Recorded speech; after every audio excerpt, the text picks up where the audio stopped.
What up boys, and welcome back to another video. So we've been uploading a shit ton of these BFA farms for a couple of weeks now. And if you don't want to miss out on the latest videos, make sure you subscribe to my channel so you will be notified as soon as these videos goes live, because you're not necessarily going to last that long because they're too OP and they do get nerfed eventually. It's bound to happen. So make sure you subscribe to check out the latest farms. But anyways, this farm right here, I got it from one of my viewers on Twitch TV, because there was a lot of people talking about the new Studen farm, and there was a lot of people with the group listed up in pre-mates. Like you could just go and type in like Studen. There was a lot of groups, and this guy provided me with it's Real Emperor. He provided me with all the information that I needed of location, like spots, which mobs you have to pull, and all of that. So big credits to him for actually showing the spot. There's a lot of people who don't want to show the spot, which I understand. Like, they don't want to show it to me because they don't want me to make a video about it, so it gets more exposure and it might be nerfed faster, right? So credits to this guy. So this spot right here is insanely good. Insanely good. You guys can see me see me do it, like up in the right corner. You can see there's 14 minutes left. I have 3 epics. Swatchmog in my group, he got an epic and he got like a mount right like 2 minutes before we started the Albatroz challenge. So the other group, they got like a couple of epics and mounts. Like the first hour when we did this farm, we got 3 mounts and 7 epics in total. And the next hour we got 2 epics, no mounts, and then we got 2 epics, 1 mount, and the last one I believe was 1 mount and 2 epics as well.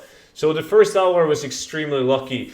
But if you guys take a look on this video, you guys can see that there's just an insane amount of mobs being pulled constantly to the statue.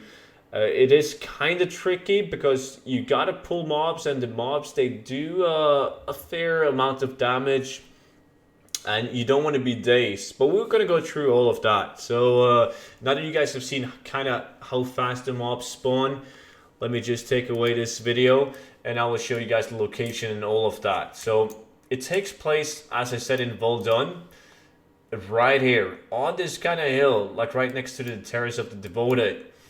So the reason why it's nice to have it in Studen is because Studen, these snake people, they can drop the mount, the Dune Scavenger, they're humanoid mobs, so they do drop cloth. Definitely go with tailoring for additional cloth if you can.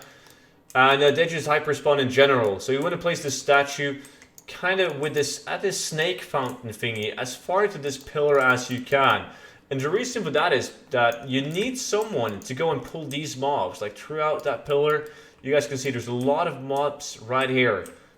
So you need someone to pull these mobs, jump through this loop thingy, and go over to the statue, so the mobs will be aggro by the statue.